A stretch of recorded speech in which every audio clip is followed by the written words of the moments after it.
What's up, peeps? Tony Baker here for another movie review, and this time we're reviewing Justice League. Yep, good old Justice League. DC finally did it. And I think they did it too quick. I think they jumped the gun. DC been taking L's at the box office. They've been taking smooth L's. The Superman movies have been okay, you know what I mean? Batman vs. Superman was, a lot of people was like, nah, man. Suicide Squad was lackluster. Wonder Woman though, Wonder Woman was a hit, and it was good. So it was like, okay, DC probably got some confidence back. Like, man, let's get this Justice League out. Wonder Woman is hot on the streets. Let's do this. They could have waited. They could have waited. Everybody should have got a standalone movie first. They should have did a Flash movie, an Aquaman movie, a Cyborg movie, then come together and make the Justice League. Because that way we already know the individual characters. Nobody has to be introduced when you got to get used to somebody. That's why the Avengers worked for Marvel. Everybody had a movie already. So they were like, we know these guys. And boom, it worked. They were desperate. I think DC is scrambling in the pocket. They're desperate, man. We just got to put it together. And I got issues with Justice League. First off, it's too many special effects. It's too many. It's too many. I've never felt like anything was not green screen. I was like, man, we just at the cafe right now. This is all green screen? What's going on? Like, I could never connect with the action because I felt like it was all digital. Every action move, I was like, they weren't really there. They weren't really there. And I know it's gonna be special effects, it's Justice League, but still, man, give me something real. You know what I mean? There was no action scene in this movie that made my adrenaline go up. There was one particular action scene that was solid towards the beginning of the film with the Amazons, and I was like, yo, but then other than that, there was no adrenaline pump. Cause see, Batman vs. Superman had a great action scene where Batman saved Superman's mom's life. That scene was dope as hell. That was the best Batman fight scene I've ever seen in a movie so far. But Justice League had nothing on that level. I was like, man. So I did the snap. I was like, you know what? Damn it. The cast was cool, you know. Jason Momoa that plays, I hope I said his name right, Jason Momoa, that plays Aquaman. He was all swag. He was like a rock star from the sea, you know what I'm saying? Like he had a band down there. You know, they just played music, never released a full album. They just do it for the love. He was like, I'm gonna go up top, man. He put his guitar down. I don't know how a guitar would sound in the ocean or the drums, but you know. All attitude and bravado and swagger. I liked him. But I don't know who he is, because they ain't had time to really establish him. He needs his own movie. Flash was all jokes and silliness and youth. That was cool. The way he looked when he was running, wasn't feeling it. Was not feeling how the Flash looked in mid-run. We gotta work on that. It's hard to make it look like somebody's running fast. And it just didn't match up. I ain't like his costume either. There's too much going on. He looked like a Power Ranger. Cyborg. He looked too fake. He was too digital. I feel like this was it as an actor. This was all you had. This was it. This was his green screen suit right here. It was all green screen suit and just this was out. He was too stiff. You know what I mean? Wonder Woman delivered as usual. Wonder Woman stood out. Aquaman's attitude was dope. Batman was cool. I like Ben Affleck as Batman. I think he's one of the better Batman, one of the better Bruce Waynes. And the way the Batman talks when he's in costume is dope. They finally got it right. No more than Christian Bale. Worthy. There's none of that, thank God. That's the only drawback to the Dark Knight, man. The way he talked in costume, that had to be hell on your throat, Bruce. Bruce would be ashy-throated at every meeting after that. How y'all doing, man? What's wrong with your voice, Bruce? What you be doing at night?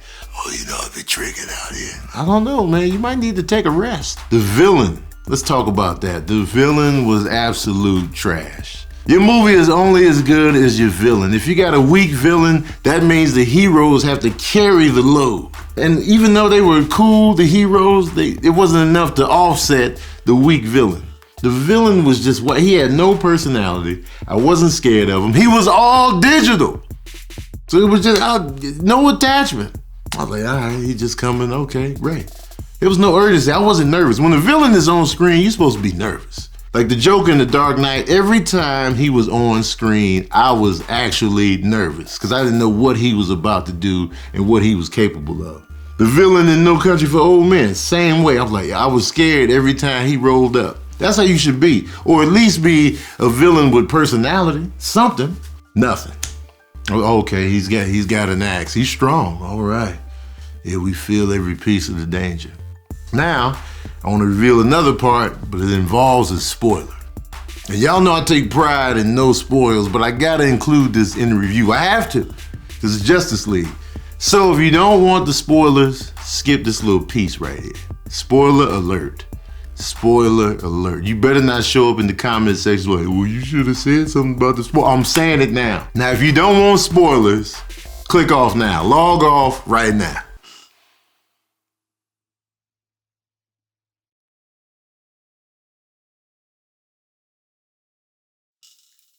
All right, I'm about to spoil. You still? All right, now, Superman comes back. Superman returns. If you've seen Batman vs. Superman, you know Superman perished. Nobody ever really dies. And so they bring him back. Superman came back, man. And I'll say this about Superman's return. I liked him, man. I like seeing Superman come back. Superman has never really been one of my favorite comic book heroes. For one, he's stiff. And two, he can do too much. He has too many powers. I never liked that. DC in general, that's my complaint. You can do too much. You can fly, you're super fast, you're strong, heat vision, ice breath. It's just too much. It's like he should never be able to be beaten. So I don't like, it's just too much. But that's neither here nor there. Henry Cavill is Superman works. He looks like a Superman type. I can believe him as Superman. And his personality was cool when he returned. He was a little out of it when he got back. But once he got back on track, he was lighter. And that's another good thing about Justice League. It's lighter than the other DC movies, which is good. Like, they got jokes, camaraderie. They didn't take itself too seriously. Like Batman vs. Superman, it was too serious. The stakes weren't high. Lex Luthor was too goofy. But this one, they got a good, chemistry going. You had some laughs. It wasn't like Thor, Guardians of the Galaxy funny, but it was humorous. And I was like, all right, that's cool, man. We got jokes. We lightening up a little bit. Because it's already dark visually, on the cinematographer tip. Justice League is already dark. But, so they injected some personality, some humor. And it didn't suck. I know I nitpicked the hell out of it just now. It didn't suck, but it was just like, it was too many cons. And I was just like, but there's potential there, if that makes any sense. Just, come with a strong villain and let us get more time with the individual characters that we don't know quite well. We know Batman, we know Wonder Woman. Now we gotta know the rest of the crew. The budget is high. The budget was like $300 million to make this movie. Now it's probably over like $200 million overseas. It only made $93 million opening weekend here. They projected over $100 million. Batman vs. Superman debut was like 165, 170 in that range. So this is a huge drop off, letting you know that people were like, I didn't like the last one. And then I'm sure they thought with Wonder Woman being so good and successful, they were like, all right, maybe that'll just bleed over into this. Nah, it didn't. Made like 96 million opening weekend, which is a lot of money. But when your budget is $300 million, not including marketing and promotion, they gonna need that 150 and up opening weekend. I just marvel at these numbers. Like, when you consider that $96 million in 3 days is a disappointment. What the hell? What kind of times are we living in? If your whole movie made 96 million this entire run back in the day, you were a smash. You were a huge hit. Like Trading Places with Eddie Murphy and Dan Aykroyd made like $90 million. And that was a huge hit in 1982. Now you make that in the weekend, they're like, you're a failure. That's a lot of money, man. Anyway, that's my little tirade on that. So y'all wanna know the smooth jazz movie review of Justice League? Well, here it is. Oh yeah. I give Justice League 2 saxophones out of 5. Yeah. 1 saxophone for every time I fell asleep. So, if you're into this sort of thing, comic book movie team ups, you gotta compare it against Marvel, man. And if you like team ups, Avengers is the way to go. The first Avengers and Captain America Civil War is Marvel comic book heroes done right. So check those out. I will say Justice League is better than Suicide Squad though.